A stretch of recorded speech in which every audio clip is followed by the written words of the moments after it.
Second. Thank you, Mr. Speaker.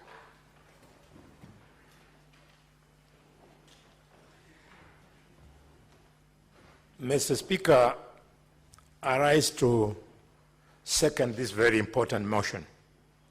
And Mr. Speaker, as I do so, having been a member of the Mediation Committee, I want to start by appreciating the Chairman of Budget and Appropriation Committee in the National Assembly, Honorable Atandi. I had never worked with this Member of Parliament before in my life, and he truly impressed me as a parliamentarian who has come of age, and he understands the position of devolution in the current dispensation of the politics and structure of leadership of the country, Mr. Speaker. Mr. Speaker, I say this because I sat in a similar committee when the predecessor of Atandi was in office, and it was very clear, Mr. Speaker, that that chair was not in tandem with the system of government called the bicameral system, Mr. Speaker. Mr. Speaker, I also want to thank the chairman of our Finance Committee, who has just moved the motion, plus the vice chair, and especially the Senator of Migori. This mediation was the most difficult I've ever sat in. We couldn't agree 4 times over, and we stood our ground, and I'm very proud that because of that industry, we are able to leapfrog from 387.5 billion shillings to the current, by 28 billion shillings to the current 415 is a big, big achievement. I therefore proudly request colleagues in this House that we support this report because we have achieved so much. I want to talk to the people of Elgeyo Marakwet and the people of Embu, the people of Isiolo, the people of Kirinyaga, Laikipia, Lamu County, Nyamira County, Nyandarua County, Samburu County, Taita Taveta County, and Tharaka Nithi County, and Vihiga County. Mr. Speaker, these are counties that have not had the opportunity to have access to sufficient funds to do meaningful development over the years. But thanks to this enhancement to 415 billion shillings, Mr. Speaker, and further, thanks to the decision of this House to now introduce in the fourth sharing basis formula a factor which then we called the affirmative action allocation of 4.46 billion shillings. Now, each and every one of the counties that I've spoken about, Mr. Speaker, will enjoy an extra 371,666,667 shillings, Mr. Speaker. Mr. Speaker, I'm so happy for them, but even more so with Vihiga County, my immediate neighbors, who also happen to be my own brothers, Mr. Speaker. Mr. Speaker, Vihiga has truly suffered over the years. There are many projects which equally serve Kakamega and Vihiga at the same time, especially the road infrastructure. It's a shame that when you go on the Kakamega side, you see a tarmac road here, a tarmac road there that was started by the first generation governor, Wycliffe Ambezo Oparanya.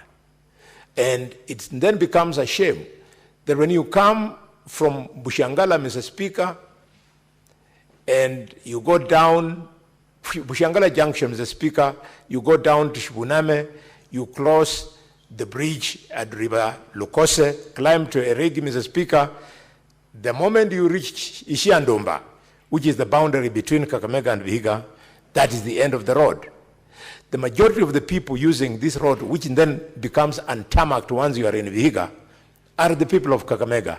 So I want to appeal to the Senator of Vihiga and the Governor of Vihiga and the MCAs of Vihiga, whereas this section of the road is in Vihiga County, but it is a key road for us, the people of Kakamega, in entering into Vihiga County through the southern part of our county, Mr. Speaker.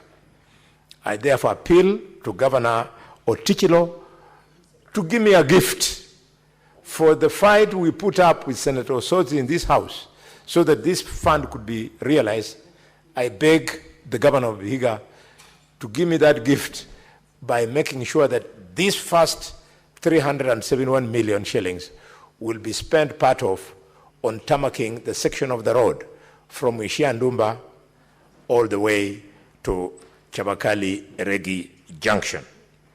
Mr. Speaker, needless to say, I want to, as I second this motion, to use this opportunity to pass my condolences to the families and friends of the 15 young people who lost their lives 2 days ago through the unnecessary shootings that we witnessed, and I hope that the Minister for Interior will manage to come on top of things.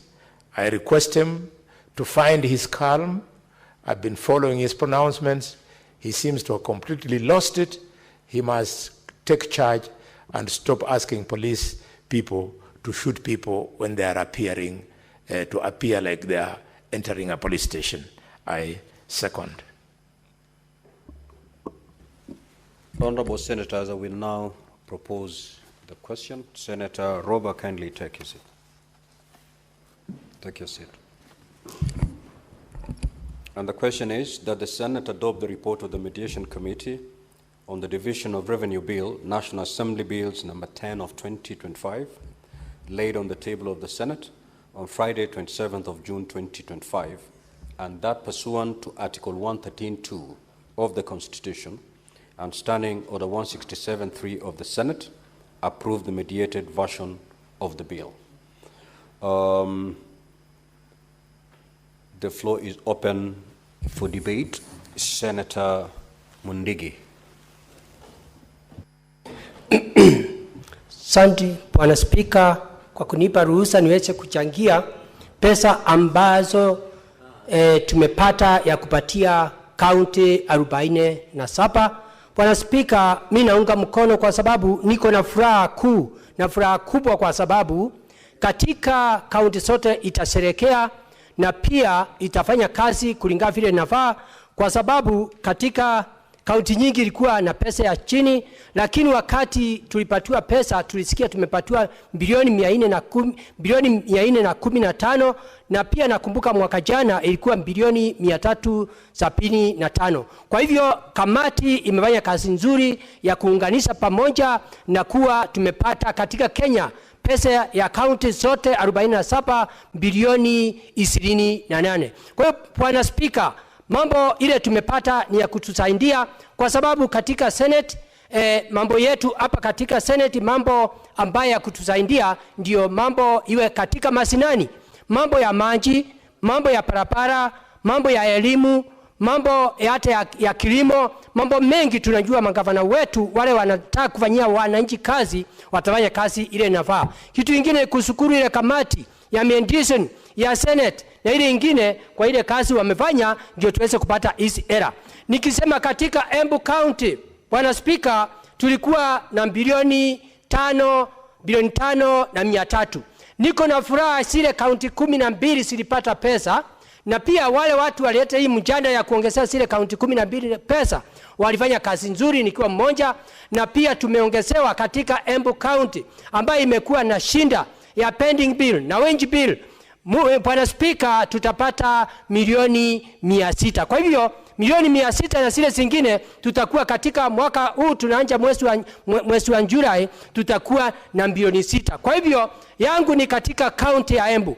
Gavana ambaye ni Cecily Mutito Mbali, tunakuomba hii pesa ikikuja masinani uweze kupunguza mambo ya madeni, uweze kufanya kazi ya barabara, mambo ya maji na pia mambo ya kilimo na mambo mengi, ndio uweze kusaidia watu wa Embu County.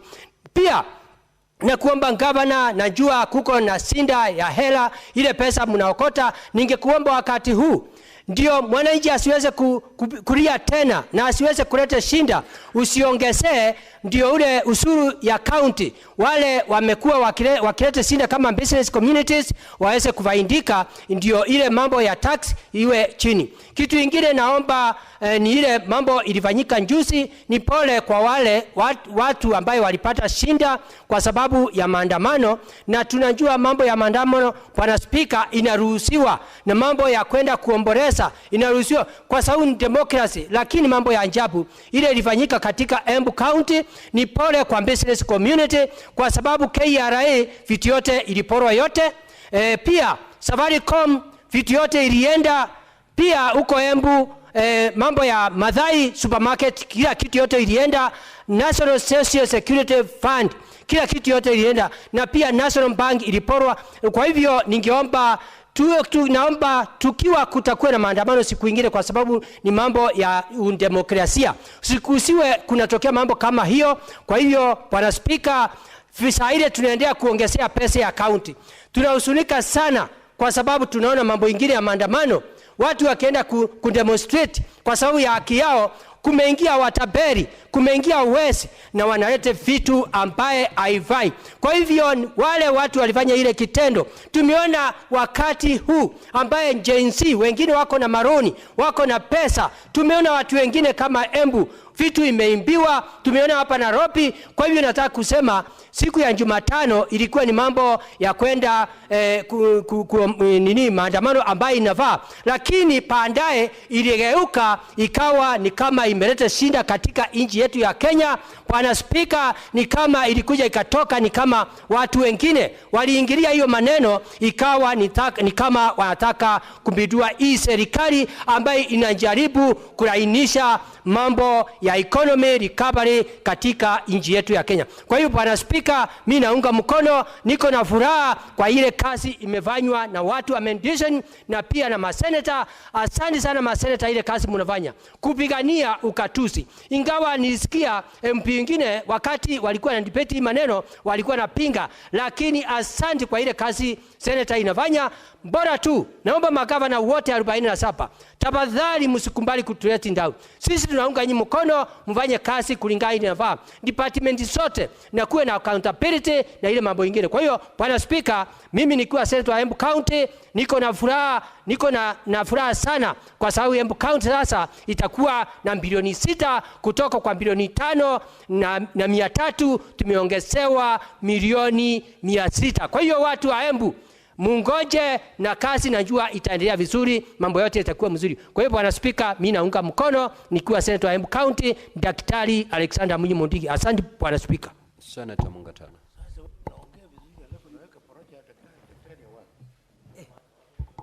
Mr. Speaker, I want to thank you very much for giving me the opportunity to make my contribution. Mr. Speaker, I want to thank the chair of this committee from the side of the Senate, Honorable Senator Roba, for leading the team from the Senate, me included, into this negotiation in a very efficacious manner. I also want to recognize the efforts and the attitude that was put in from our colleagues on the National Assembly. I acknowledge the work that we put in all those 4 meetings.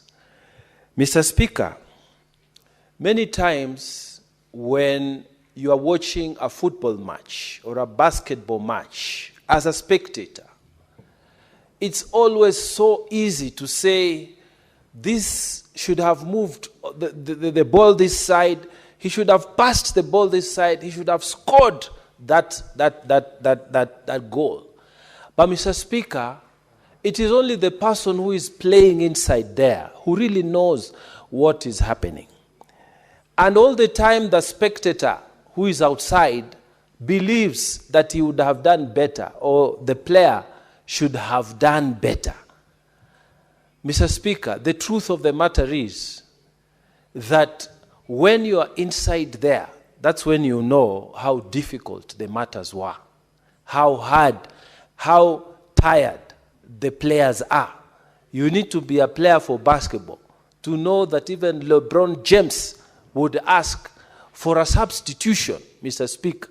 Even what we call King James in basketball, he would ask for a substitution because he's the one who knows how it is inside there.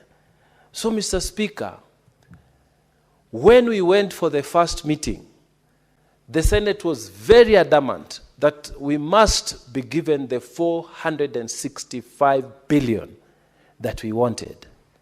On the other hand, we had the National Assembly who had come with a figure of 405.1 billion. And Mr. Speaker, we had extremely good arguments to say how we need this money for this, we need this money, the counties need to do this and the other, we need to, and all of you come from the same counties that we are fighting for this money. Mr. Speaker, equally, the National Assembly was telling us of the need to balance what the counties require with the fiscal space that is available. So, Mr. Speaker, we went up and down.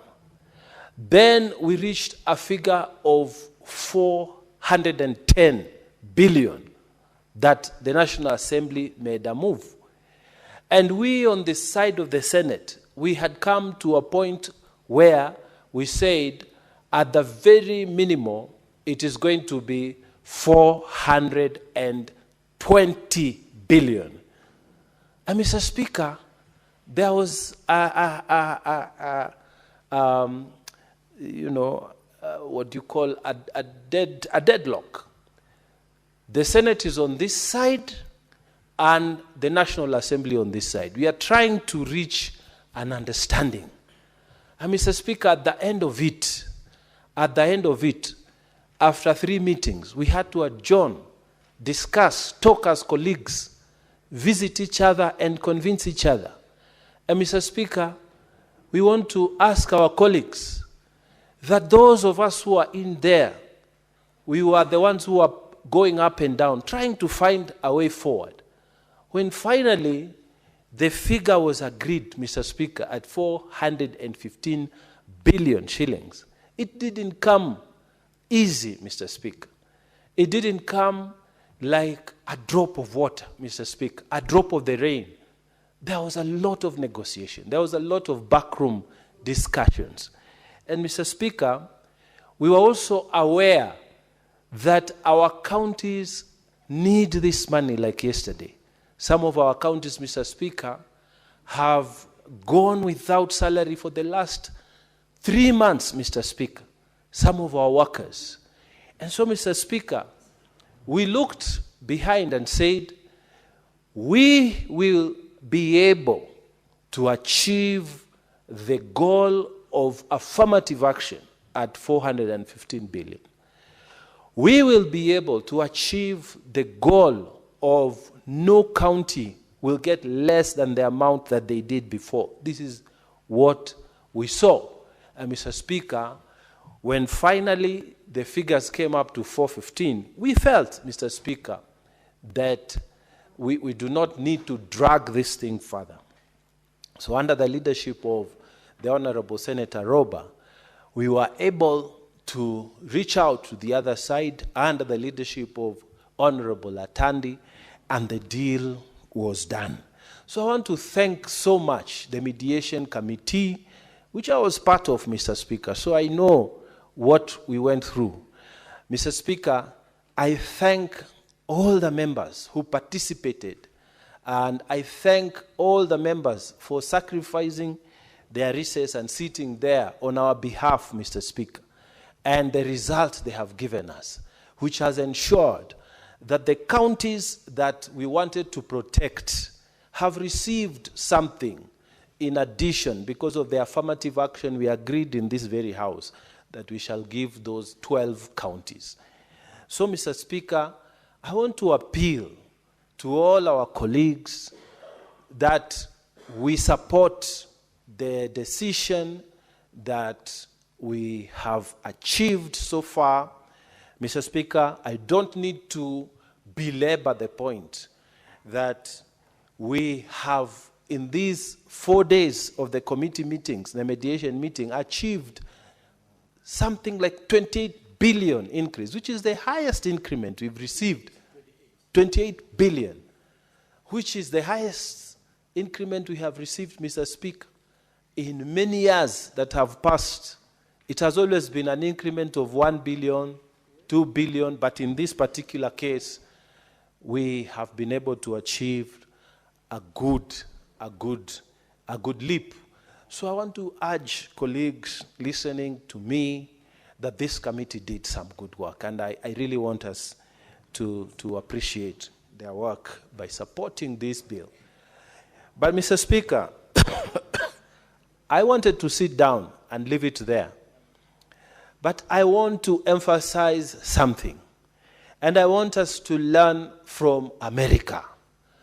Mr. Speaker, people tend to think that some of these departments cannot be abolished at the national level. And yet it is possible, it is doable. Why can't we abolish the Ministry of Health at the national level? Clearly, Mr. Speaker, this function has been devolved to the county level. Why are we still keeping money at the national level? Why? Mr. Speaker, when President Trump took over, like him or don't like him, the man makes decisions. He abolished the Federal Department of Education. And people were shocked, what is happening here? But he did it. Now, people can make decisions at at the state levels on how the education system should function. Health, Mr. Speaker, I keep coming back, in Kenya is devolved. Now, those billions that are still at the Ministry of Health should come down to the counties, Mr. Speaker. Should come down to the counties. And even as we approve this, we want this to sink to those people sitting at the headquarters in health, that this mandate is a county mandate. And Mr. Speaker, many other functions have been devolved, and the national government is still holding on to them. I am requesting the president to think seriously about abolishing, take bold steps, abolish some of these departments at the national level. Like health, it must go, so that the funds are released to the function. Mr. Speaker, today, we are celebrating 415 billion going as the equitable share to the county government. But, Mr. Speaker, if we abolished some of these ministries at the national level, we would be able to save more billions that will be released to the county governments, so that our counties are able to function properly from the equitable share they have received. We were talking here, Mr. Speaker, as a Senate, and we said that some counties are merely employment bureaus because they are not able to function properly. Their development vote is negligible. And why? Because the national government continues to hold on to functions that are supposed to be functions for the county governments. So as we approve this, Mr. Speaker, and as I urge my colleagues that we approve the mediated version, we want to send a message to the national government that don't hold into what is not yours. It will cause you problems, all the time problems. For example, now, if you look at the payment of these workers who are working in our villages, the health workers, you are told national government pays a half, the other side is paid for by the county. How is that? How do you have two employers? How does it work that you are having one paying this amount, one paying the other. Why should the national government hold on to that? Why can't you surrender that function properly to the county government so that somebody knows my little money comes from this employer? I wonder, even when you have functions like these industrial parks that are being created, when you hear that the national government will give 250 million, the county governments to give 250, the moment you bring two entities to manage, there's a problem. Why can't you leave it all to the county governments to deal with those matters? Mr. Speaker, even counties that were supposed to develop their headquarters, they were supposed to be assisted. The idea was initially a very noble idea that 5 counties did not have good county headquarters, so they were supposed to be assisted by the national government. Just that line of saying national government contributes and county government contributes, that model has not worked. None of the 5 counties to date have been able to construct their headquarters, Mr. Speaker, because of those double, here there's a boss, here there's a boss. This should not happen going forward.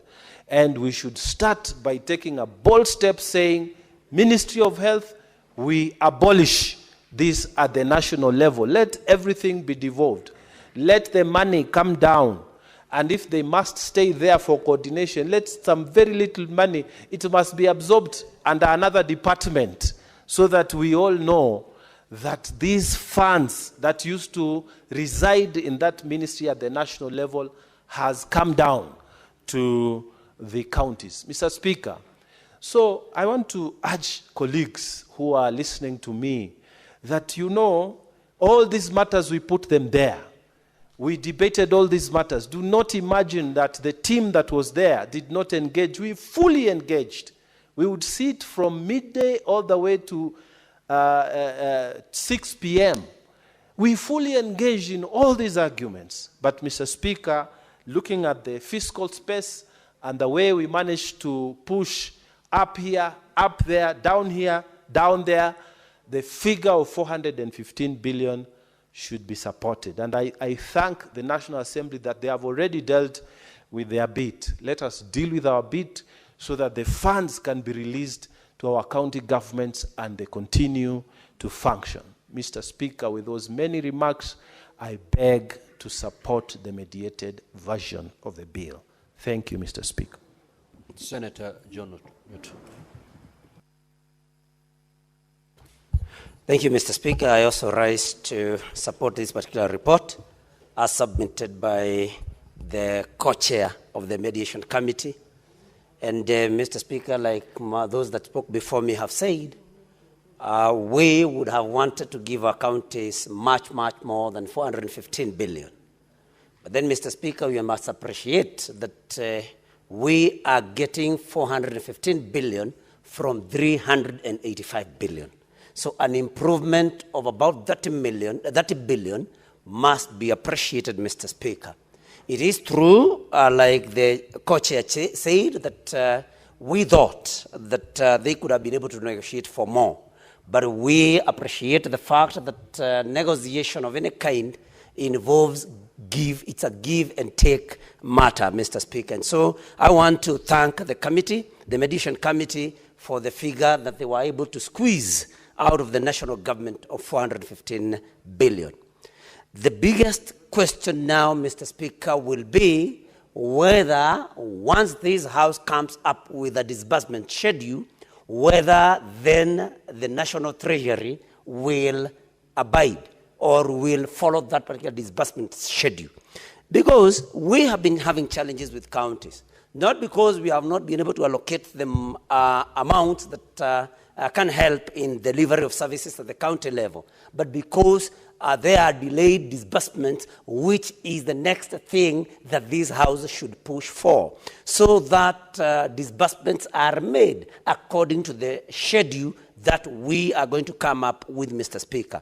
While at that, we must also tell our governors, the 47 of them, that the enhanced amount must be used more for development and not on labor, on wage bills, Mr. Speaker.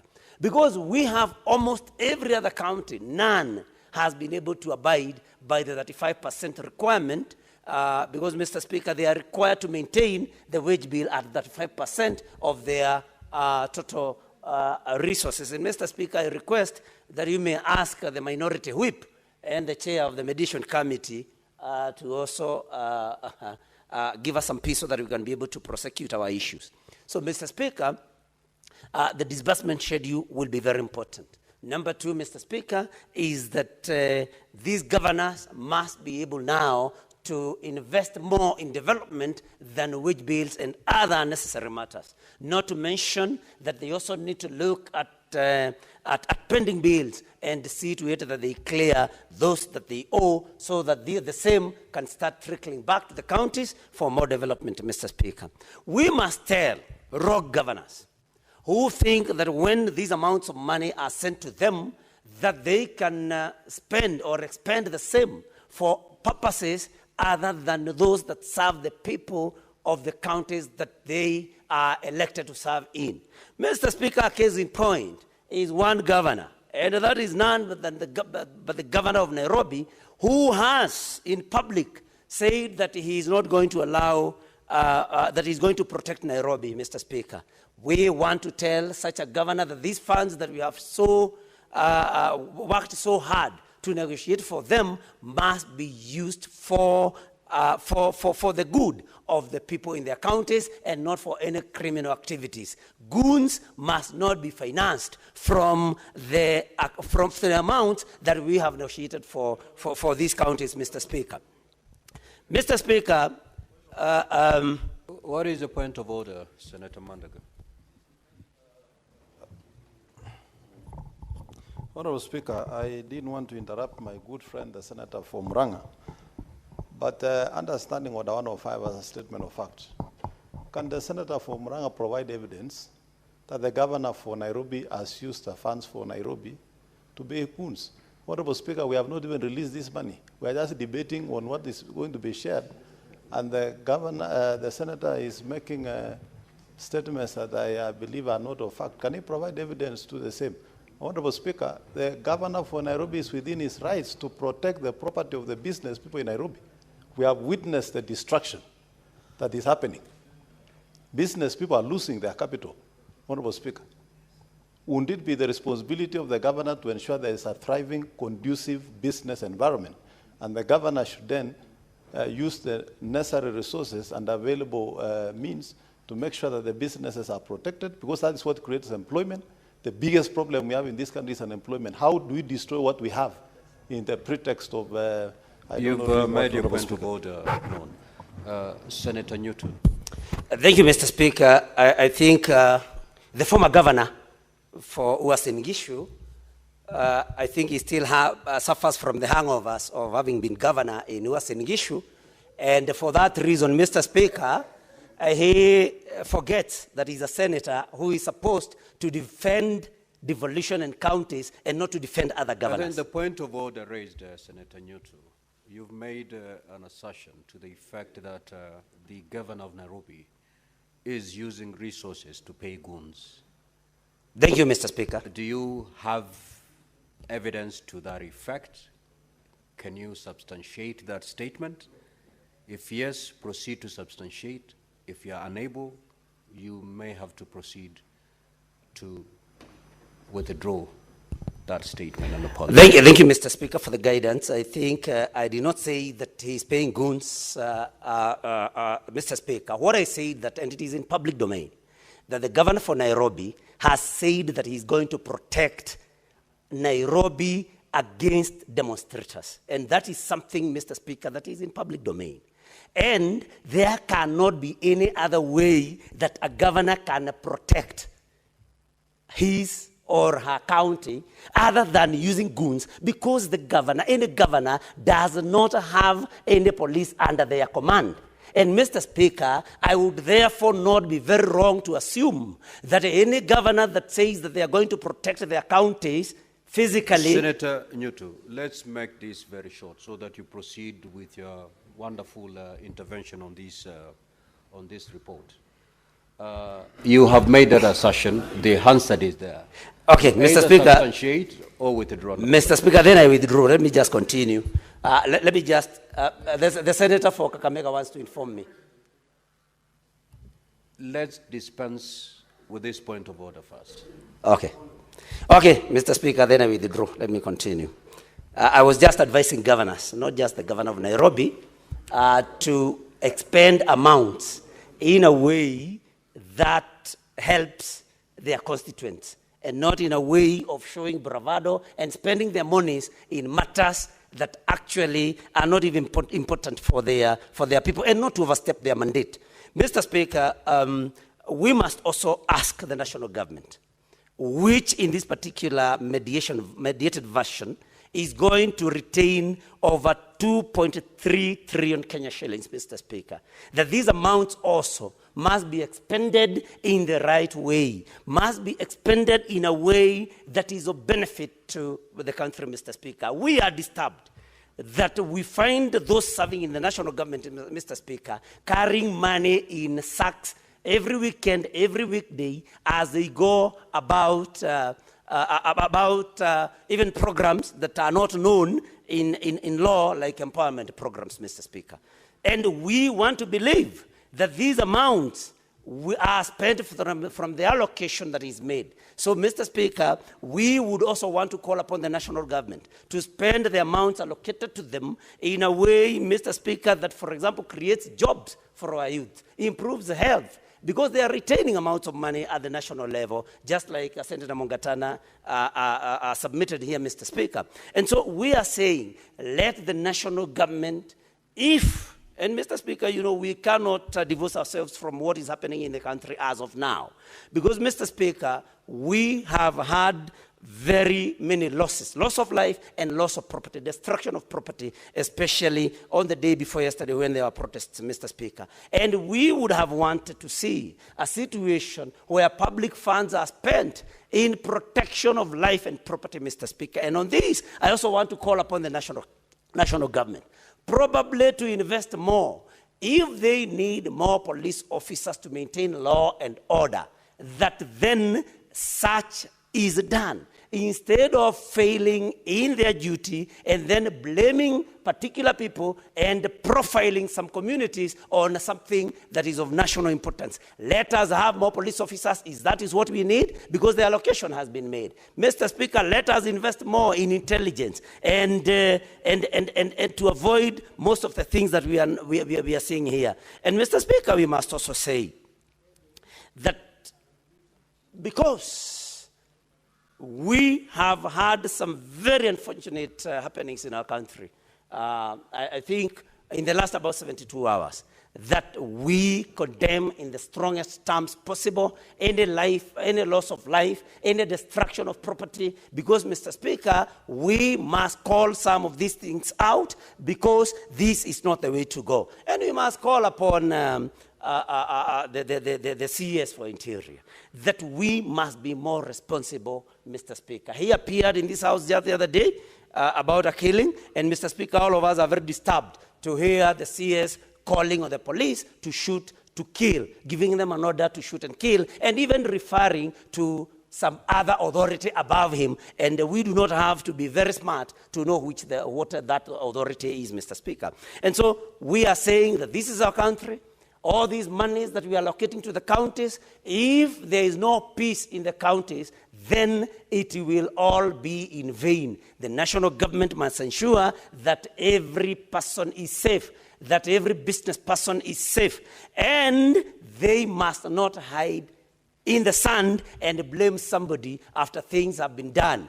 We have national intelligence services. They must be able to unfoil anybody, any plan to destroy life or property. For them to come and cry crocodile tears, Mr. Speaker, that is not something that we may want to allow. And it is important, as I sit down, Mr. Speaker, in support, to say that we live in this country, we exist in this country, not not at the pleasure of anybody, Mr. Speaker. We are here because God placed us here and we have a right to be here.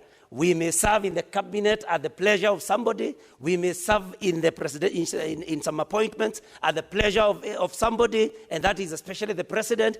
But we do not live in this country at the pleasure of the president or at the pleasure of anybody else, Mr. Speaker. We live here because God placed us here.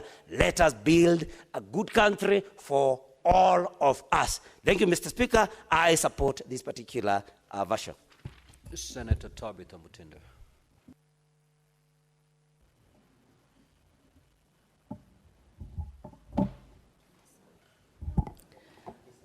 Thank you, Mr. Speaker. And I want to also extend my appreciation to my colleagues whom we were with during this mediation process for the division of revenue led by my Honorable Chair, Honorable Boni, Senator Mungatana, Senator Eddy, among the other team. During this recess period, Mr. Speaker, most of us who are in the mediation committee also are members of the Finance and Budget Committee. And we had presented before this House a proposal of 465 billion, Mr. Speaker.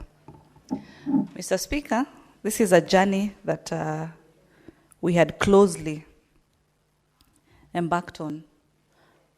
We had the proposal by CRA, Mr. Speaker, which was almost amounting to 430.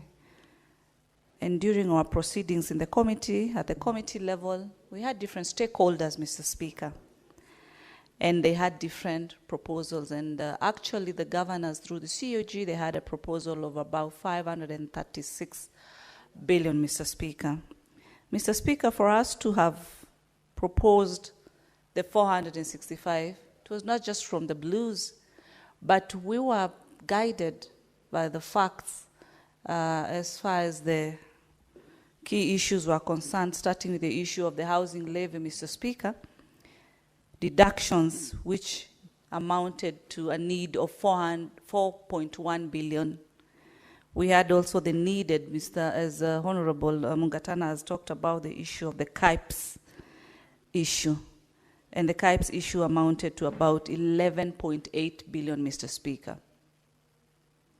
An issue that, and a proposal that required the intervention or the teamwork between the county government and the national government. And these are proposals, Mr. Speaker, when they brought about, Senate was not involved, among other stakeholders. And during our discussion and our mediation process, Mr. Speaker, we were actually able to agree that we remove this budget of about 11.8 for the KIPES. As we speak, about 18 counties have started or have benefited partly with what the initial allocation. And we say the other counties can wait so that we prioritize these budgets for the 18 counties that have commenced the KIPES construction so that they focus on the completion. These are some of the figures that we agreed and said we can remove the KIPES project allocation of about 12 billion, Mr. Speaker. But, Mr. Speaker, the issues of enhanced NSSF contribution, which amounted to about 6 billion, the issue of CHPs, which amounted to 3.2 billion, Mr. Speaker, were not so much negotiable, Mr. Speaker, because you look at the issue of our community health promoters, it's an agreement, you know, a 50-50 agreement between the national government and the county government. And our young people, especially the young women, most of them work as CHPs. And so they needed to be really factored, Mr. Speaker. Annual wage increment, Mr. Speaker, it's within the law. The other critical thing was the basic salary increment as per the doctor's CBA, which amounted to 3.5 billion, Mr. Speaker. We've seen through and through our health sector, professionals, all cutting across, Mr. Speaker, demonstrating and surrendering their petitions before this House. And their petitions were highly on the financial matters.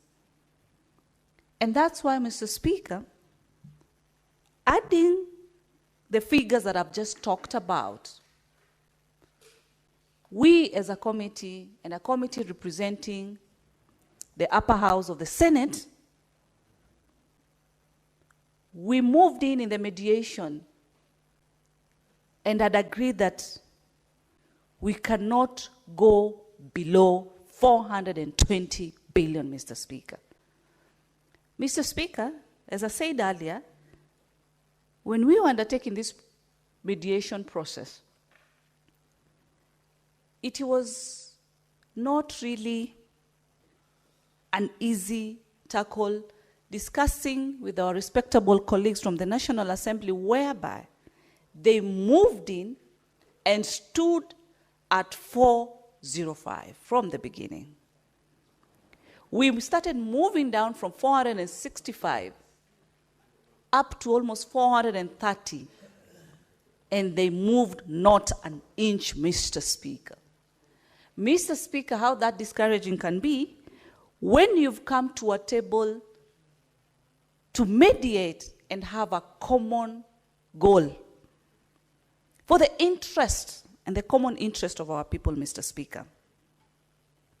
We walked in, we walked out. We came in, we came out. And all senators were on one voice, Mr. Speaker. Before we embarked on our last meeting, Mr. Speaker, which my mind remembers very well, we had a condition. And we said clearly, if the National Assembly will not move an inch higher, because we left the meeting when they had moved to 410, and the indication and all indicators indicated that they were not willing to continue with the process, and sort of this process was to end at 410. And so we also stood firm and said we will not embark on any further mediation if they won't move an inch. And through our firm decisions, Mr. Speaker, long story short, we were able to conclude at 415, Mr. Speaker. 415, not just 415,000, not 415 million, but 415 billion. Mr. Speaker, sometimes when I talk about these figures in terms of billions, I'm not so happy. We talk about billions, and we've increased 28 billion to the county government. But the thorny issue, the biggest animal in this country, the pending bills, Mr. Speaker. We've increased these funds because of the issues that the governors have raised. This money does not go to the governors, by the way. It's for the devolved functions, Mr. Speaker. When our young people keep on hearing us talk about billions on this floor, the other day I saw the people of Nairobi waking up as millionaires and sleeping in the evening as the most poor people, Mr. Speaker. From a millionaire to the most poor person, because their businesses were brought to zero, Mr. Speaker. When on this floor, we talk about the billions that we've given to each and every county. The lowest county is receiving 3.8 billion, which is the great county of Lamu. The county of Nairobi is receiving 21.4 billion, Mr. Speaker. And still our people economically are having challenges because money is not rotating, especially because of the issue of the pending bills, Mr. Speaker. It has just been left to the few. I emphasize this, Mr. Speaker, because we want the governors to sort the animal of pending bills. We cannot be on these floors talking about these figures, and there is a Kenyan somewhere who's just even seeking to be paid their pending bill by the county government. We've increased a whopping 28 billion, as I've said earlier. We need to see change. But change to whom, Mr. Speaker? The education system that we have in this country, Mr. Speaker,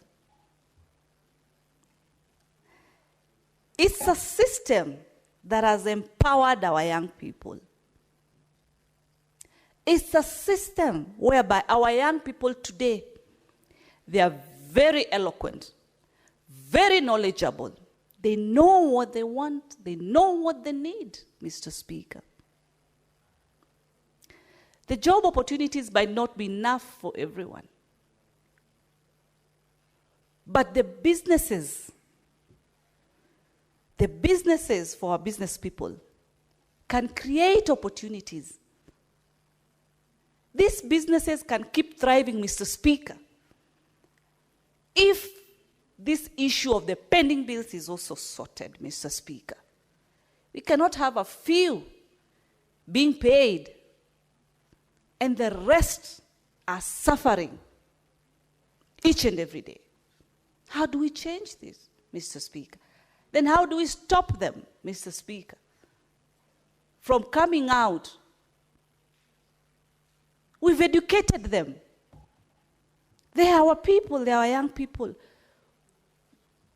Mr. Speaker, if you recall, a few years ago, my memory remembers, we used to have so many strikes in the schools. Schools were being banned some few years ago. Who were banning these schools then?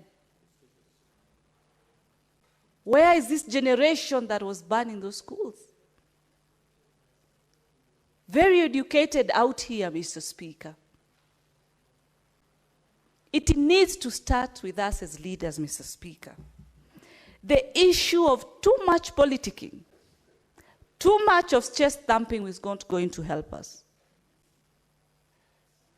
We need to offer leadership. At this point, it doesn't matter. It doesn't matter. We are all Kenyans. That is the common denominator.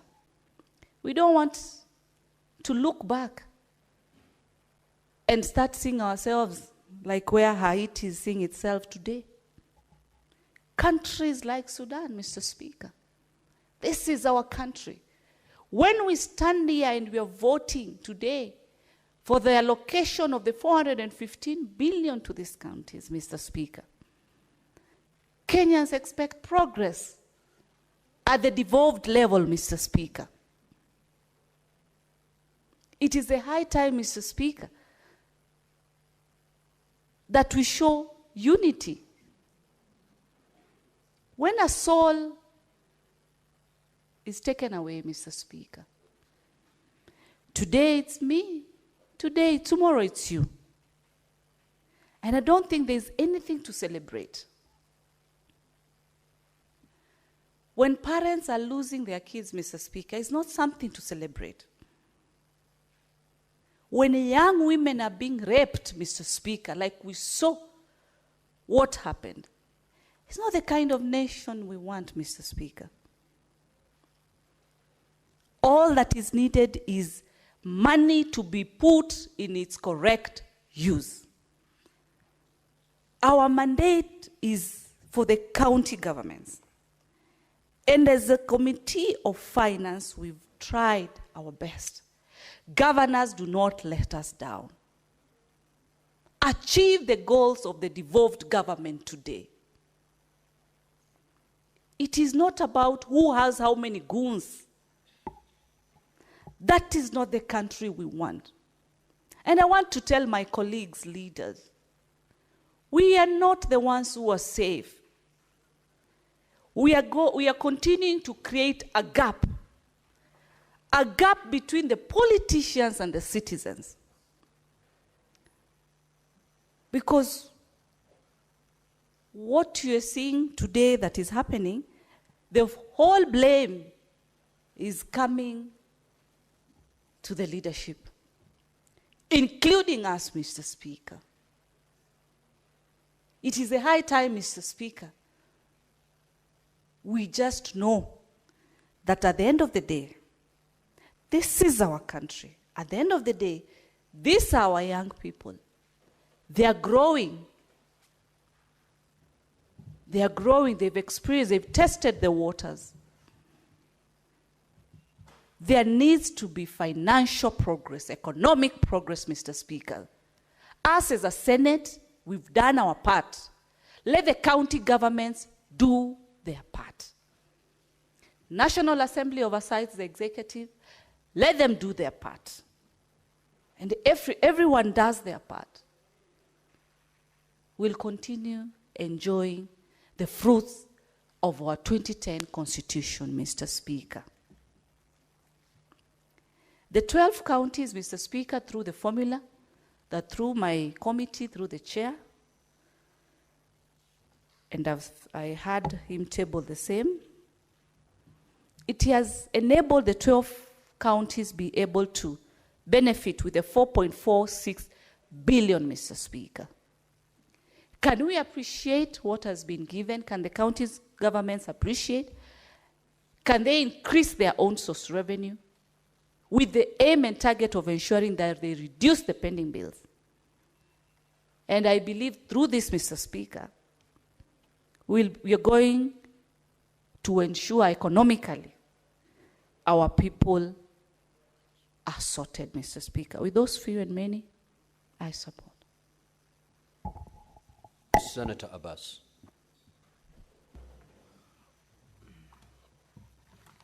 Thank you, Honorable Speaker.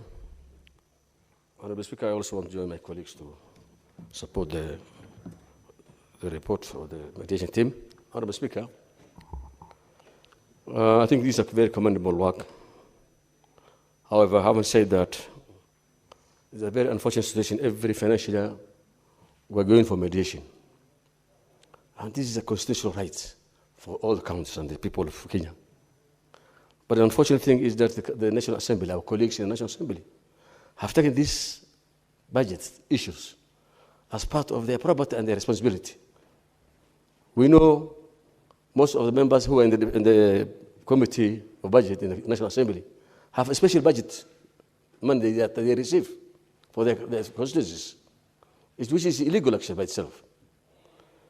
Honorable Speaker, the budget now we are using, and we're almost actually begging, for us to be given money to the counties, is the one that has been audited, the audit account of 21-22.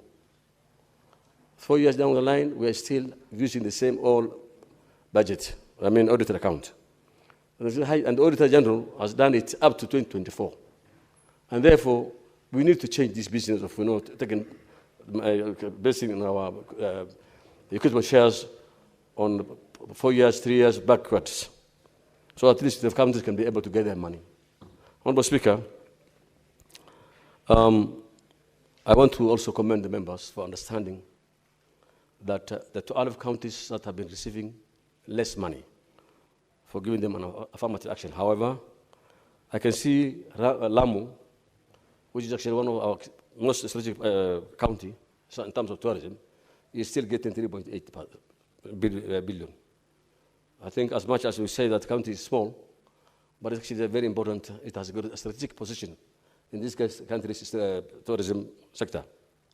And therefore, I think we need to have a baseline. Despite giving them, each one getting 371.6, Lamu still is receiving very low budget.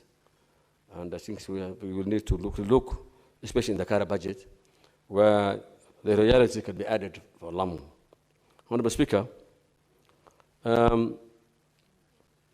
counties are also receiving equalization funds. They are getting additional funds from donors and grants from donors and loans. In my county, what we're getting is about 10.5 billion, 10.6.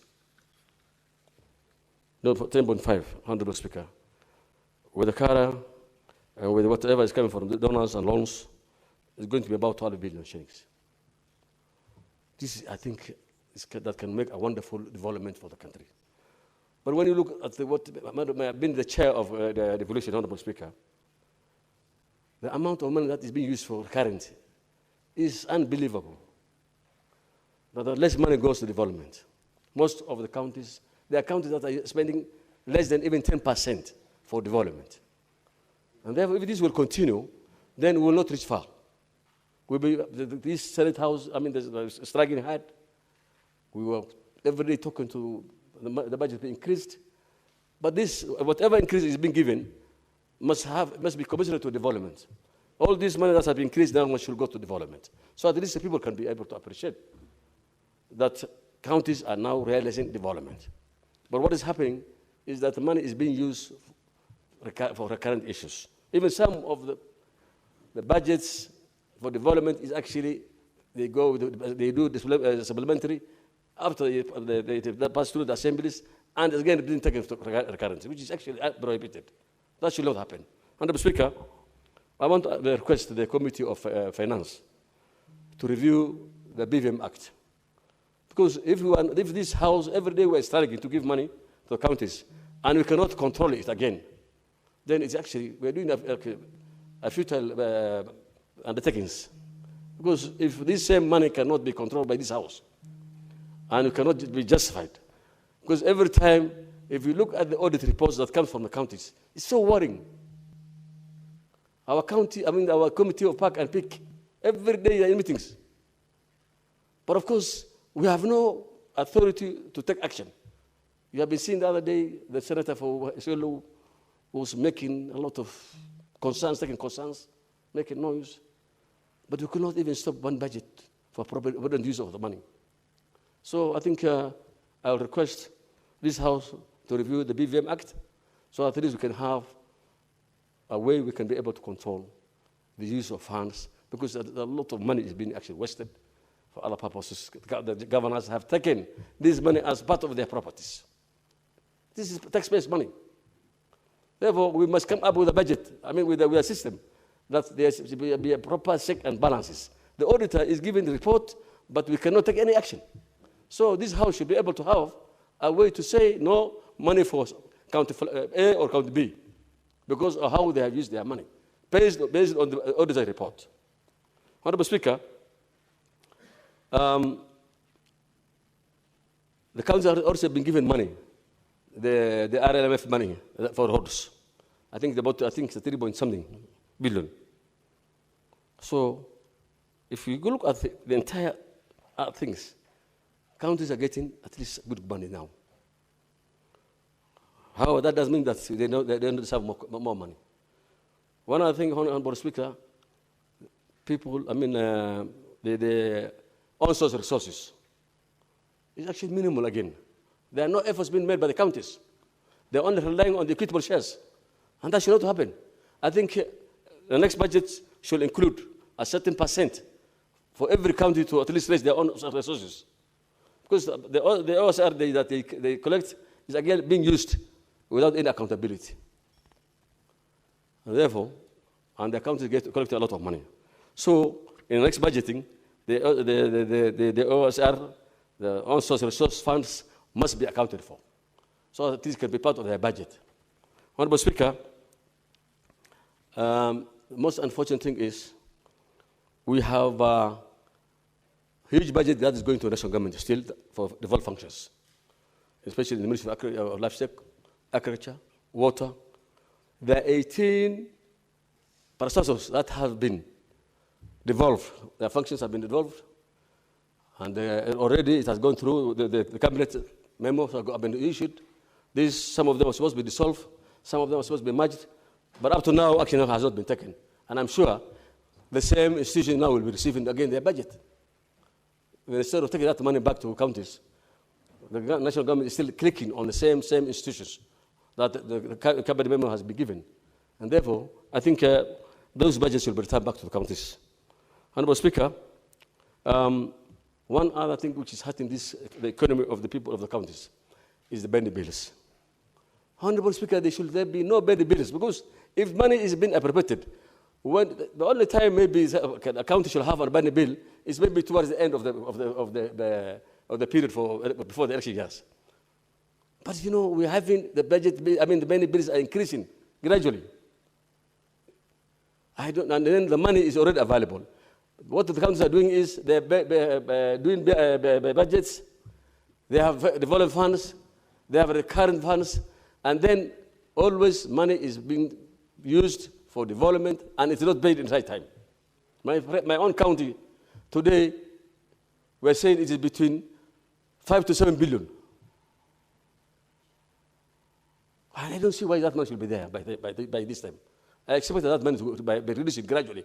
As every year, financial year, that money should be able to reduce, but it's increasing instead. Honorable Speaker, many Kenyans have lost their money.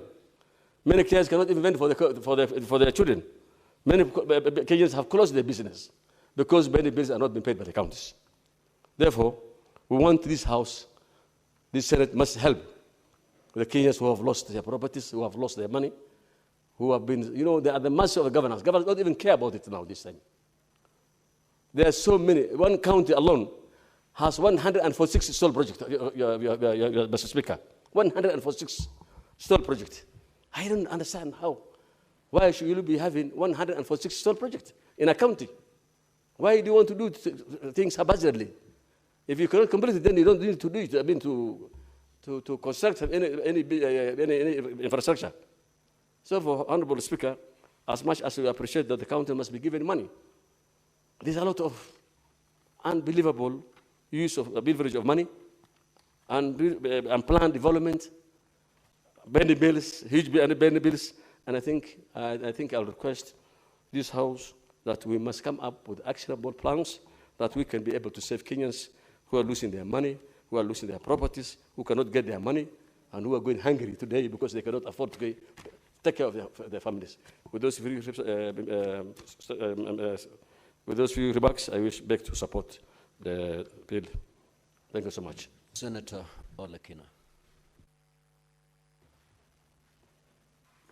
Thank you, Mr. Speaker. Mr. Speaker, when I walked in here, my first instincts were to oppose this mediated version of division of revenue between the national government and the county governments.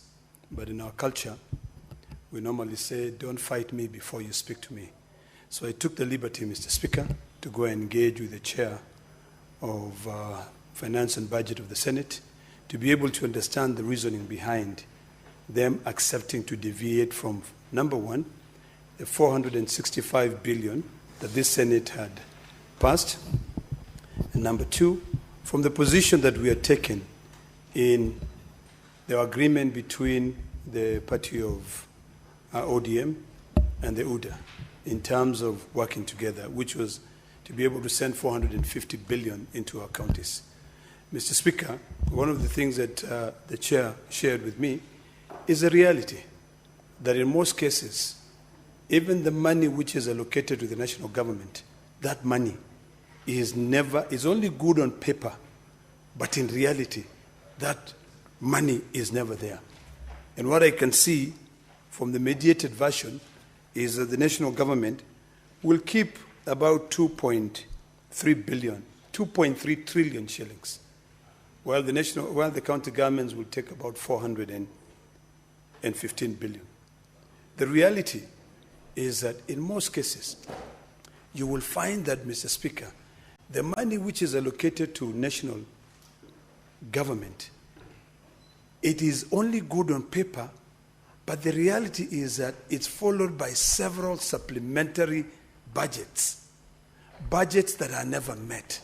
This is the reason why, Mr. Speaker, we have so many unpaid bills, so many pending bills that are yet to be met. Mr. Speaker, if there's one person who is very happy today, it's me. I'm happy because of only one factor when it comes to the issue of budgeting for nation building. This is the only budget in the history of this parliament that has not factored in money from the International Monetary Fund, the IMF. You know, I long for the time that we can be able to build our own source of revenue and free ourselves from shackles of the Bretton Woods institutes. I'm one of those people who do not subscribe to their thinking at all. And I'm happy that this budget, the national government, has been able to go down by 200 billion, which they were expecting to get from the IMF. And I wish that IMF do not fund Kenya. It is about time that we learn on how to live within means. The issue of supplementary budgets is another big monster that one day this country will only grow and develop when we do away with supplementary budgets. You can have paper money, 2.3 trillion, but at the end of the financial year, you don't end up spending that money. You end up having pending bills that will end up killing some of the citizens of your country. Mr. Speaker, let me applaud the Mediation Committee team from the Senate for taking bold steps. Because, Mr. Speaker, I've been in this Senate now for about 7 years, and I can tell you that this is the single most increment of money that is allocated to county governments since I've been here within a year. I'm wondering, Mr. Speaker, why am I being given time? Thank you. I hope that was not intended. It was just a mistake. Mr. Speaker, getting 28 billion additional from 387 to go to counties is something which is commendable. During the last few years when we were there, when we voted 13 times to be able to agree on a basis of the third formula to share revenue between national government and between the county government, the only amount that we are able to move to is making sure that there is a base of 370 billion. On top of that, the maximum that we are able to get is an additional 17 billion within 5 years to 387.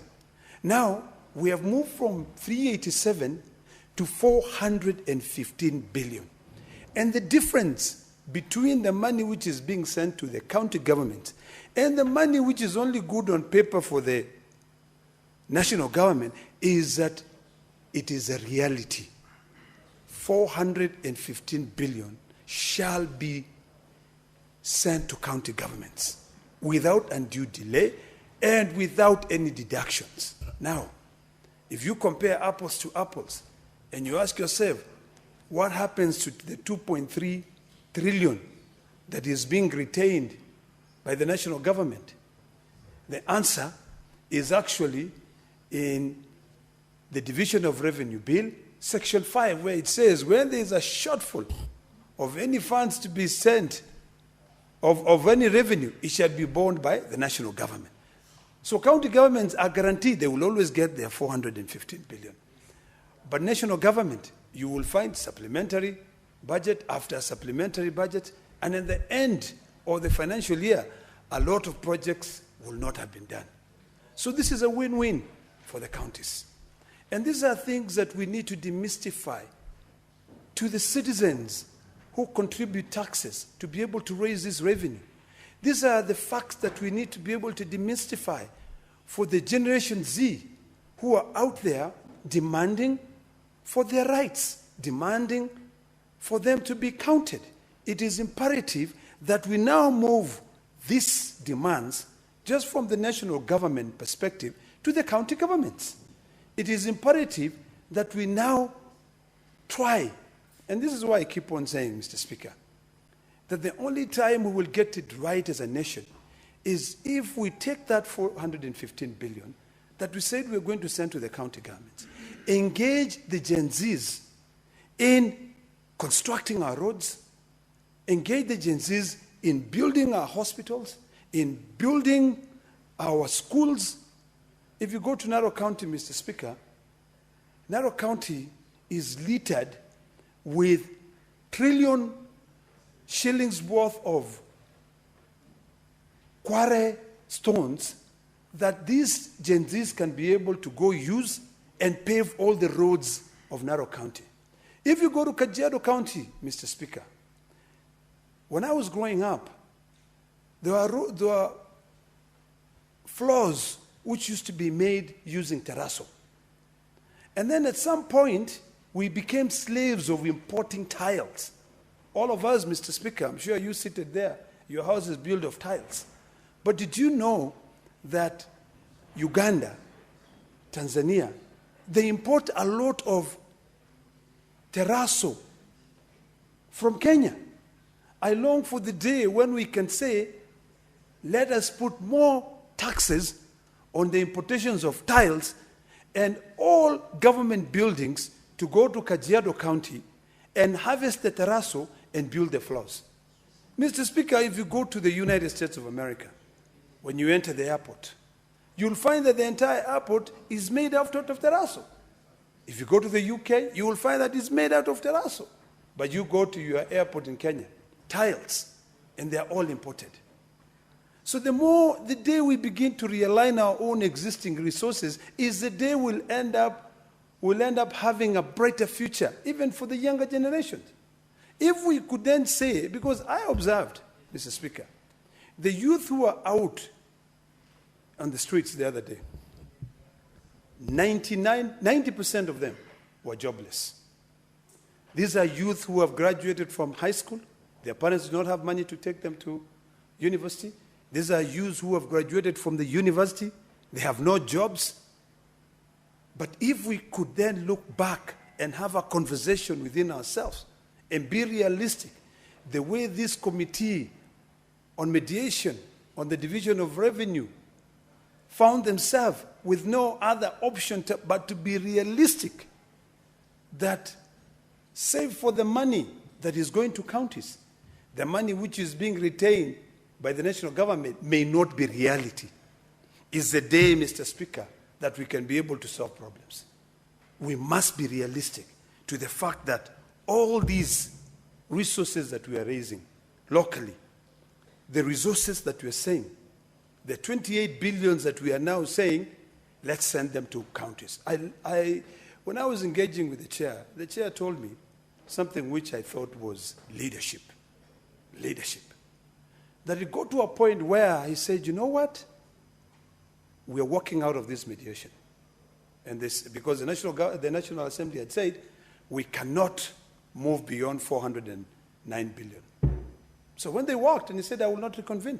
The minimum I want is 420. And the first thing that came to mind is that I remember I was seated here when the media was awash with news that the then governor of Mandera was pushing, funding people so that we make it difficult to ensure that their county does not lose money. When I sat down with him, he said, what we were fighting for at that time is to make sure that there's no county that has been left behind.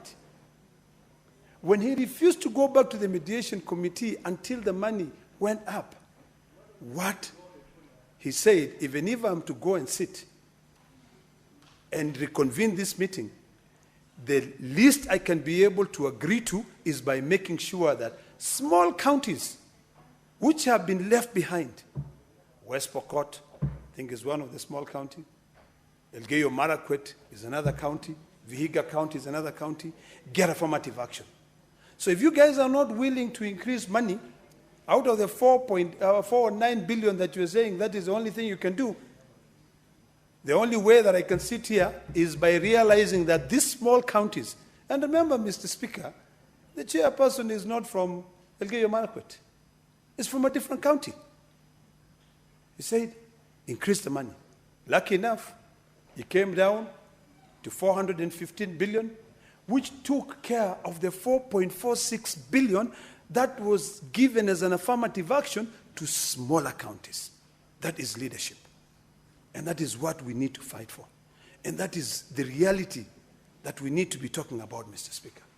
So, Mr. Speaker, as I stand here today, I'm quite happy that the Senate, which is the House of Union, these good, distinguished men and women who went there to sit down to discuss, to defend the counties, ensured two things. One, that for a single year, the fund moved to 28 billion.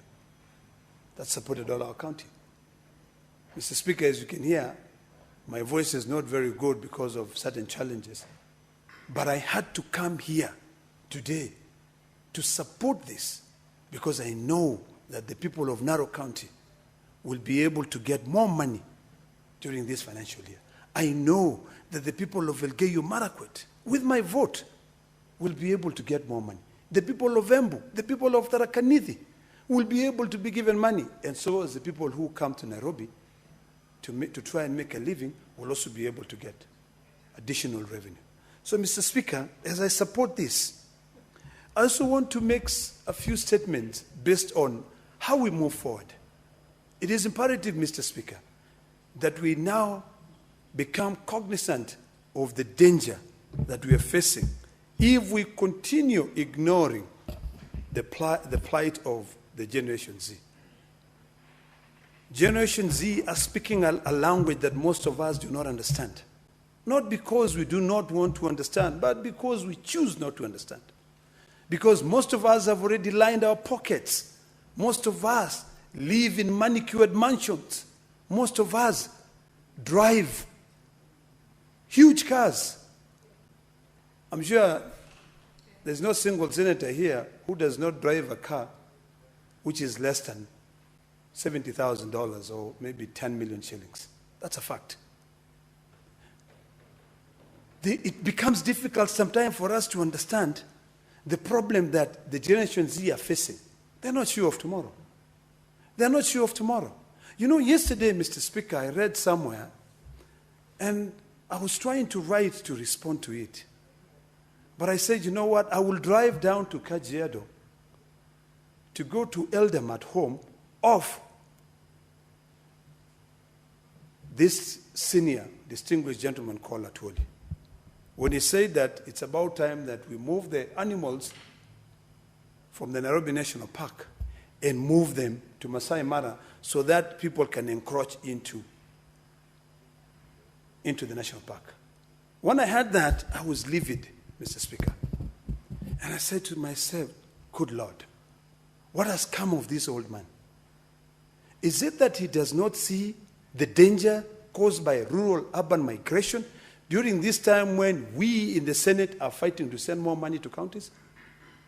And it dawned on me that everyone is looking at Nairobi as the only place to run to.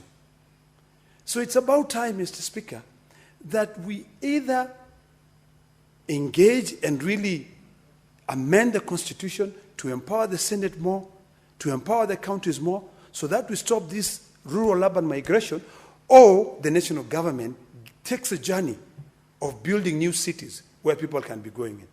But the thought of turning the National Reserve, Nairobi National Park, into a concrete jungle is something we should not be even entertained.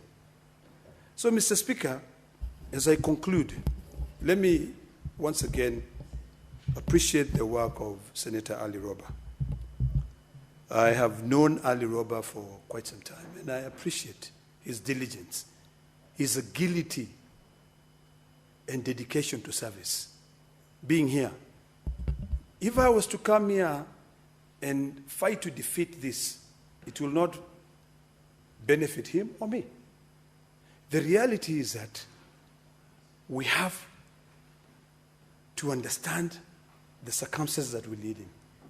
I appreciate the work that you've done in sending 28 billion, additional 28 billion to counties. And I'm quite happy. And I hope that we can continue with this trajectory of making sure that we don't factor in what comes from the Bretton Institutes. If the day we say goodbye to IMF and World Bank is the day we'll begin developing as a nation. Our laws should be and shall be determined by our circumstances, but not other external circumstances that influence the way we make decisions in this country. That is critical. Because if we have to develop legislation, if we have to make laws based on what other jurisdictions or other governments think of, there's no way we'll ever be able to move out of these shackles. I was perplexed, Mr. Speaker, as I sit down, that today I had a young man, actually, there were about 3 of them who applied for visas to go to the United Kingdom.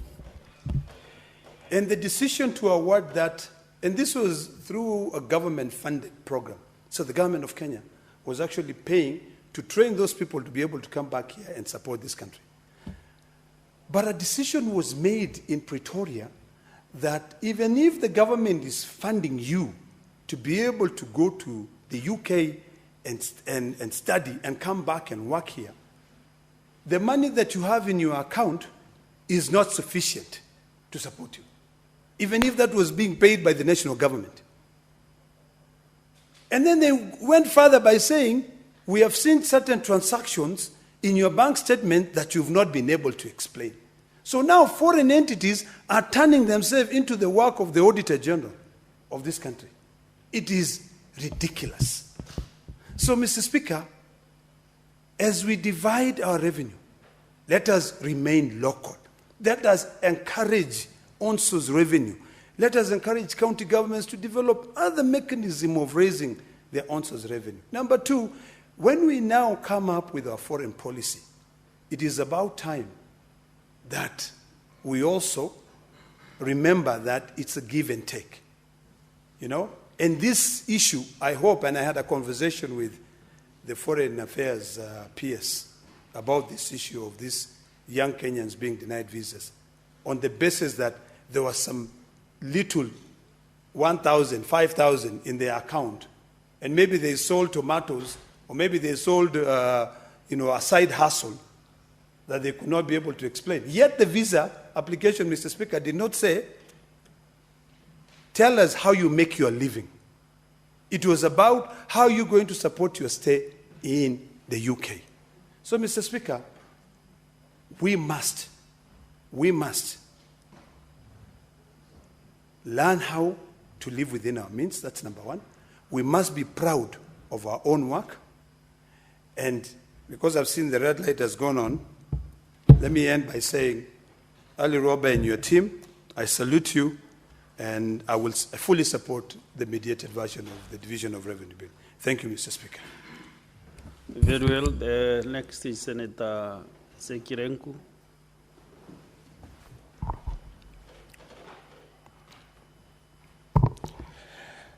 Thank you very much, Honorable Speaker.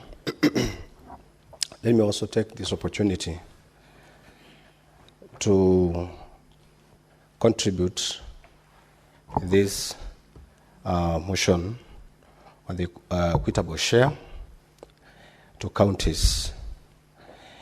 Honorable Speaker, I want to support this motion and say that this is a great achievement to the Mediation Committee led by Honorable Senator Ali Roba.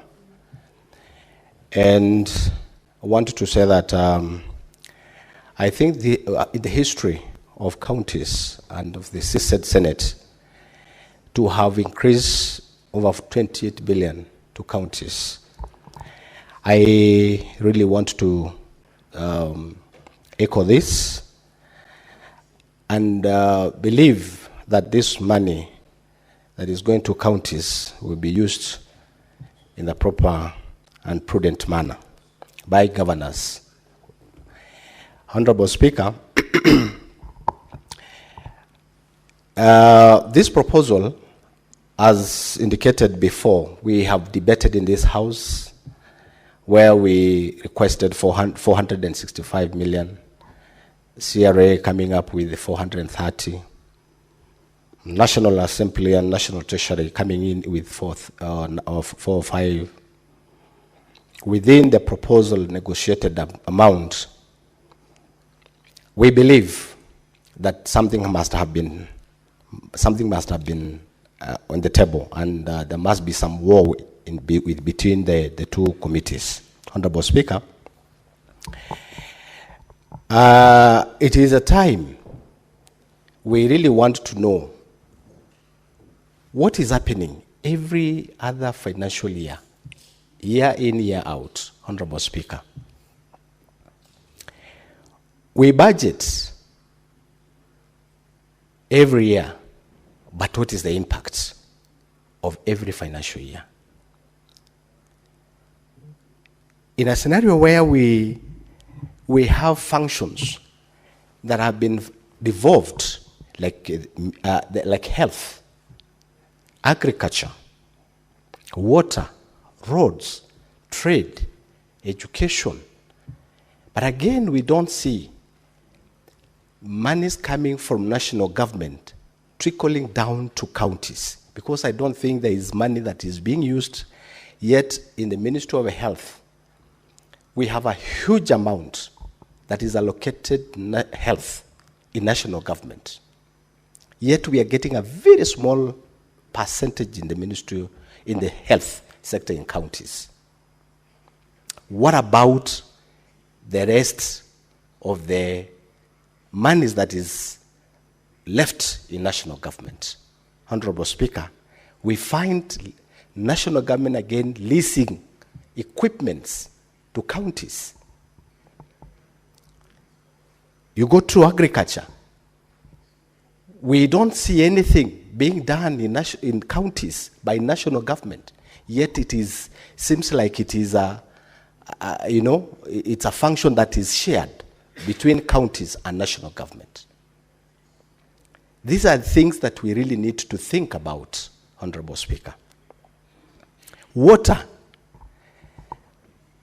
Honorable Speaker, you remember that there was a request or a proposal by Kenya Kwanza administration that they will make 1,000 dams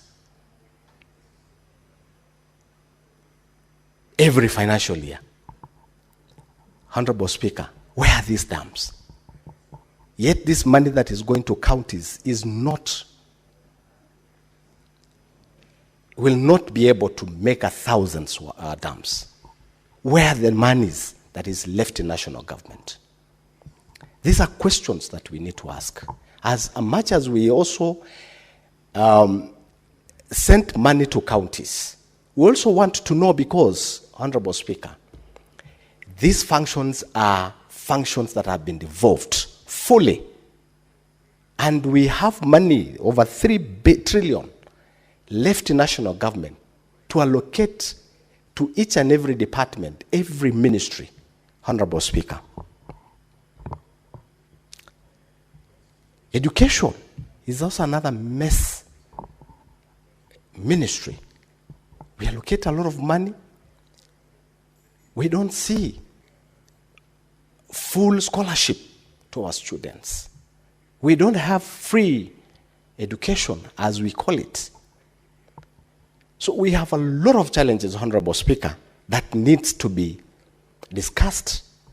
We need to change our policies. We need to change the constitution if that's need be, because we find that we have a very big gap, Honorable Speaker.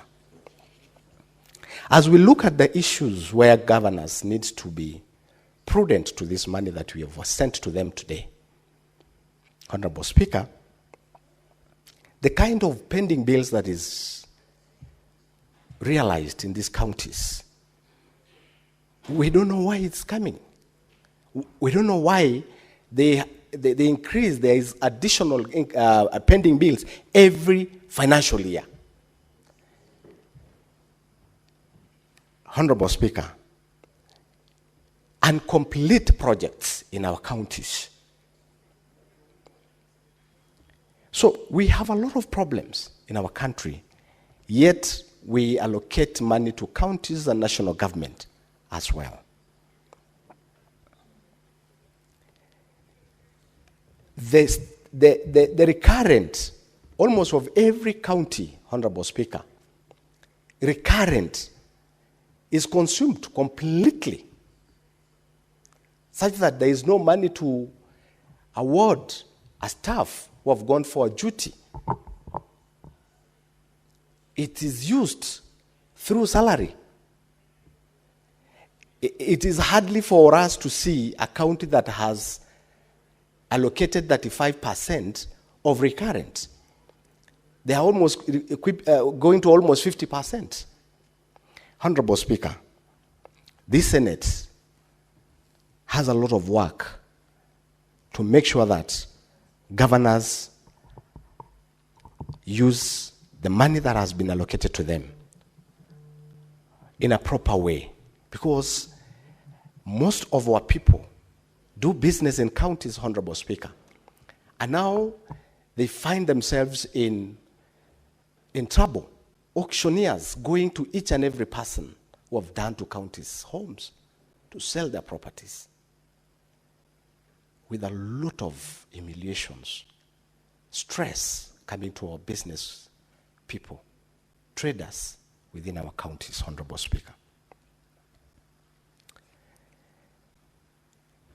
And yet, Honorable Speaker, we have a lot of problems again in the country, using the same money that is going to national government, allocated to national government, going to counties, allocating or even using that money in a wrong way. That is why we have people who can manage to finance chaos in their whole country, Honorable Speaker. We don't believe it is individual money. This must be government money, either from counties or from national government. It is because we are not using the money in a proper way. Honorable Speaker, I want to support this motion by saying that the committee of Mheshimiwa Honorable Ali Roba has done a fantastic job. My county now, I'm proud that we are getting more than 550 million, 449 million more. I would really happy to see pending bills being paid, municipalities getting money, development completed. These are the kind and the hope of this house, that governors must use this money in a proper way. To get 8.8 billion, Honorable Speaker. In Kajiado, we're going to see development, pending bills paid, municipalities getting money, completion of projects, Honorable Speaker. It's very key. Honorable Speaker, this is the last year almost of our term, probably because we only have one other financial year. And this other one financial year will be over a year of campaigns and everything. But if governors can really sit down and properly manage this financial year of 2025-2026, that is the only way they will not leave counties in trouble, Honorable Speaker. This is a very important year for development. An interrupted year, financial year, Honorable Speaker. It is important that governors sit down with their management, the executive, and within their county assembly to make sure that this financial year that they've received more money is used within the proper means. Honorable Speaker, I support this motion. Thank you very much. Thank you, Senator Lenku.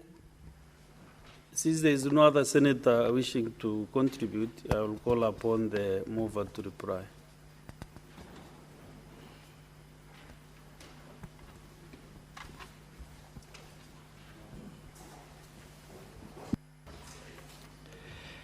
Mr. Speaker, thank you very much.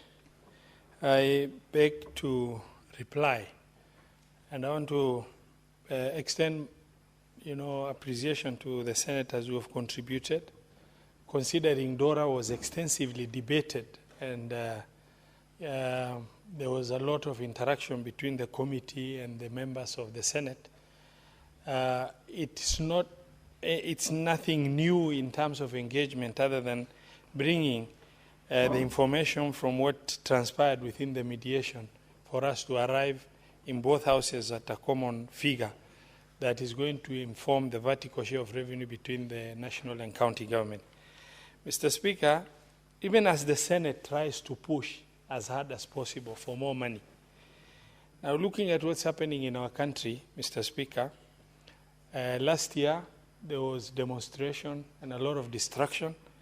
And we want the government to make more money so that we can push for more money for the county government. This year, that demonstration that last year was genuine Gen Z, this year has been packaged differently and into organized crime in the name of, Gen Z, that is, sincerely speaking, a very painful thing. Mr. Speaker, I sit in this Senate, and my entire flying career before I joined politics, Mr. Speaker, was in war-torn countries, Chad, South Sudan, Darfur, Somalia, Afghanistan, Congo, Central African Republic. And what I've seen in terms of what anarchy can do to countries and the way some of our politicians have tried to really get, a lot of agitation for anarchy in the country by way of sponsored hooligans in the name of Gen Z, fighting for something they believed is right, and leading to wanton destruction of properties. That will only go a long way in reduction of country's performance, spoiling the country's image, and, the idea of if it is not us, nobody else should run this country. If it's not us, the country should burn. Is a very unfortunate position. So, Mr. Speaker, the Senate is in a very awkward position to push for more money for counties. But the reality of government performance in terms of the fiscal space of collecting monies to be able to be shared vertically between the two levels of government, the situation is only getting from bad to worse. The committee has done its best under the circumstances to try and push for up to 415 billion, which is 28 billion shilling additional over and above 387.425 that was of the last year, where, Mr. Speaker, sir, you co-chaired and mediated to that level. Mr. Speaker, if under the circumstance, the 28 billion shilling is very reasonable. If you consider that is the highest increment in a 5-year period. If you look, the last reasonable adjustment of county government shareable revenue happened in 2020-2021 when the third basis of revenue sharing was being discussed. And at that time, Mr. Speaker, sir, it moved from 316 to 370, which was about 54 billion shilling increase. Between 2021 now to 2025, 2026, Mr. Speaker, the 2025, 2024, 2025, the total increase has marginally just increased from 370 to 387.425.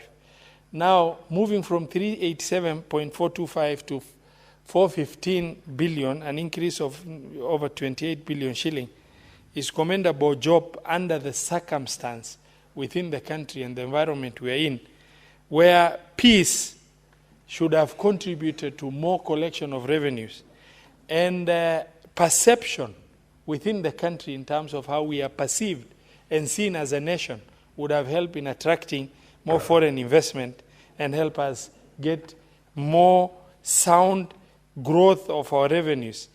And Mr. Speaker, as I reply, I wish to also thank the Senate for their wisdom to agree with the committee that these smaller counties, about 12 of them, needed some affirmative action within the formula. And the 415 guarantees the position the Senate approved, the 12 counties to get 4.46 billion. Mr. Speaker, I beg to reply and request, pursuant to Standing Order 66.3 of the Senate Standing Orders, that you defer putting of the question to a later date. I thank you, and I reply. Well, Chair of the committee, I really agree with you, so we defer the putting of the question until the next sitting. So next order, clerk. Order number 9, the Equalization Fund Appropriation Bill, Senate Bills number 7 of 2025, first reading. A bill for an act of parliament to authorize the issue of a sum of money out of the Equalization Fund and its application towards the service of the year ending 30th June 2026, to appropriate that sum for certain public basic services and for connected purposes. Next order. Order number 10, the County Government's Additional Allocations number 2 Bill, Senate Bills number 8 of 2025, first reading.